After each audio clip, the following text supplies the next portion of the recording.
আসসালামু আলাইকুম। ইতিমধ্যে কিন্তু ভারত-পাকিস্তান যুদ্ধের একটা পরিবেশ তৈরি হয়ে গেছে। ২ দেশের মধ্যে কিন্তু দেখা যাচ্ছে ড্রোন হামলা হচ্ছে, সৈন্যদের মধ্যে ধাওয়া পাল্টা দেওয়া হচ্ছে এবং হতাহতের ঘটনাও দেখা যাচ্ছে। তো আমরা চাইবো না যে আ বা যুদ্ধটা আর বেশি দূর স্থায়ী হবে। কারণ যুদ্ধ কিন্তু কোন দেশের শান্তি ফিরিয়ে আনতে পারে না। এতে কিন্তু মানুষের হতাহতের ঘটনা ঘটবে এবং দেশের অর্থনৈতিক অবস্থাও খুব বাজে অবস্থায় চলে যাবে। এর প্রভাব কিন্তু পড়তে শুরু করেছে ক্রীড়াঙ্গনেও। গতকালকে কিন্তু আইপিএল এবং পিএসএল এর ম্যাচ ছিল এবং ম্যাচটি কিন্তু বাতিল ঘোষণা করা হয়েছে। এবং সামনের ম্যাচগুলোও কিন্তু এক মানে মাঠে গড়ানো নিয়ে শঙ্কা সৃষ্টি হয়েছে।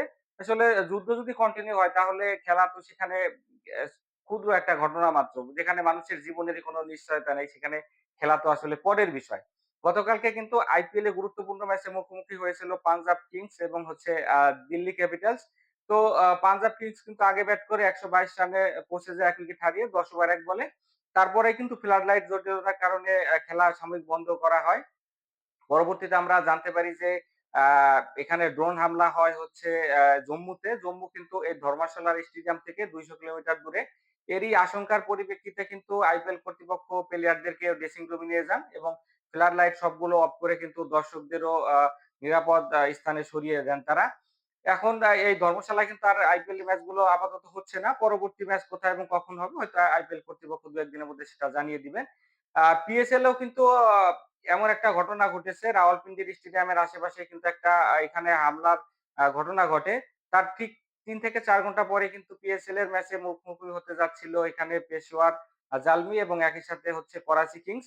তো পেশোয়ার জালমিতে কিন্তু আমাদের নাহিদ রানা খেলার কথা ছিল। এছাড়াও কিন্তু পরবর্তী দিন এখানে লাহোর কালান্দার্সের হয়ে খেলতে নামার কথা ছিল আমাদের রিশাদ হোসেন।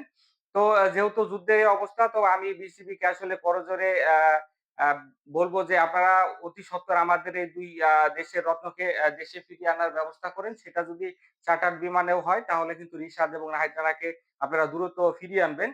বিসিবি কিন্তু এই নিয়ে কাজ শুরু করেছে। আশা করি যে ২-১ দিনের মধ্যে তারা নিরাপদে আমাদের দেশে অ্যা আসবেন। এখানে কিন্তু পিএসএল এর ওই ম্যাচটাও পোস্টপোন্ড হয়েছে। বাকি ম্যাচগুলো এখন কখন কোথায় হবে হয়তো পিএসএল কর্তৃপক্ষ জানিয়ে দিবেন। তবে পিএসএল এ যে বিদেশি খেলোয়াড় রয়েছে তারা কিন্তু চরম অ অ মানে নিরাপত্তাহীনতায় ভুগতেছেন। ইতিমধ্যে কিন্তু তাদেরকে শোনা যাচ্ছে যে চার্টার্ড বিমানে করে ইউএইতে নেওয়া হচ্ছে। তারা কিন্তু পিএসএল কর্তৃপক্ষের সাথে কথা বলেছেন যে খেলাটা দুবাই অথবা ইউএই মাঠে আ অ্যা সামনে আয়োজন করা যায় কিনা? তবে এটা আসলে বললেই সম্ভব না। কারণ এত বড় একটা টুর্নামেন্ট হঠাৎ করেই তো আর আয়োজন করা যাবে না অন্য কোথাও। কারণ ভেন্যু থেকে শুরু করে অ্যা অ্যা ফ্যাসিলিটি মানে খাবার-দাবার অনেক বিষয় কিন্তু এখানে রিলেটেড। তো এটা কিন্তু আয়োজন করলেও কিছুটা সময়ের বিষয়। এখন দেখা যাক যে পিএসএল কর্তৃপক্ষ আসলে কি সিদ্ধান্ত নেয় এই পরবর্তী ম্যাচগুলোর বিষয়ে। তবে যে সিদ্ধান্তই নেক আমরা কিন্তু এখানে রিশাদ এবং নাহিদ রানাকে আ আ খুব দ্রুত সময়ের মধ্যে বাংলাদেশে দেখতে চাচ্ছি এবং আশা করব যে এই যুদ্ধটা আরো খুব বেশি দীর্ঘায়িত হবে না। কারণ যুদ্ধ হলে খেলা তো আছেই। ২ দেশের অবস্থাও কিন্তু খুব বাজে অবস্থায় ফিরবে এবং এটা কিন্তু আমাদের দেশেও এবং সারা বিশ্বেও কিন্তু একটা ইফেক্ট করবে বলে আমার কাছে মনে হয়।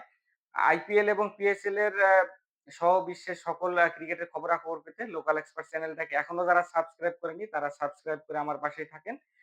তাহলে আমি নতুন, নতুন ভিডিও দিতে কিন্তু উদ্বুদ্ধ হব। সকলেই ভালো থাকবেন। দেখা হচ্ছে নেক্সট ভিডিওতে। আল্লাহ হাফেজ।